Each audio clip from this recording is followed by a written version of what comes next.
এই ভিডিওটাতে আমি আমার প্রাণপ্রিয় নর্থ সাউথ ইউনিভার্সিটিকে মেনশন করেছি। হ্যাঁ? তাদেরকে ট্যাগ দিয়েছি। তবে অন্যান্য ইউনিভার্সিটি যারা স্টুডেন্ট আছেন তারাও ভিডিওটা দেখতে পারেন। আচ্ছা, এই যে সেভ আওয়ার ওমেন বাংলাদেশ নামে একটা সামাজিক সংগঠনের পক্ষ থেকে মুমতাহিনার এগেইনস্টে একটা আইনি ব্যবস্থা নেওয়া হয়েছে এবং এটা নেওয়াটা খুবই স্বাভাবিক, কারণ মেয়েটার ড্রেস আপ আসলে খুবই বেশরম টাইপের। আমি নিজেও কিন্তু কয়েকদিন আগে একটা ভিডিওতে ওই যে বলছিলাম যে ওর বাবা-মার সঙ্গে যদি কেউ আমার একটা ইন্টারভিউ সেট করে দিতে পারে তাদেরকে আমি ১,০০,০০০ টাকা দিব, এবং কথাটা আমি এই ভিডিওটাতে আবারও রিপিট করলাম যে ১,০০,০০০ টাকা কিন্তু আমি দিব।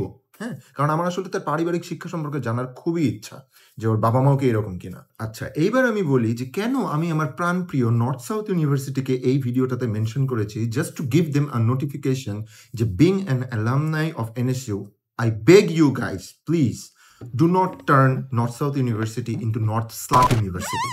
I cannot tolerate this. Recently জানতে পারছি যে ওনাকে নর্থ সাউথে ঢুকছে।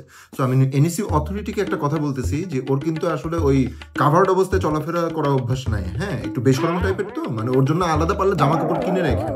হ্যাঁ, এটা আপনাদের ফ্যাকাল্টি মেম্বারদের জন্য হয়তো বা সুবিধার হবে না। হ্যাঁ, and hats off to this organization save our women Bangladesh. এই সামাজিক সংগঠনটা করে দেখাইছে, আলহামদুলিল্লাহ, hats off to you guys.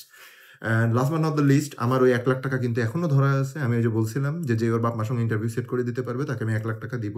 আর কিছু ছেলেদের দেখলাম যে ওই ভিডিওর নিচে কমেন্ট করছিল যে অনেক চুলকানি আছে। হ্যাঁ, মুমতাহিনার সাপোর্টে অনেক কথাবার্তা বলবে। ব্রো, এরা আসলে সেই টাইপের ছেলেরা যাদের মারা আসলে ওই টাইপের ড্রেস আপ পরে, এক কথায় son of. Okay, whatever. And lastly north south ইউনিভার্সিটিকে বলতেছি যে প্লিজ, একজন অ্যালামনাই হিসেবে, as an alumni from the core of my heart, I am begging you guys, ভিক্ষা চাইতেছি। হ্যাঁ, যে প্লিজ আপনাদের অনেক হার্ড অ্যান্ড ফাস্ট রুল আছে না, try to put some rules on her dress up, okay? Because this girl is a shameless. Please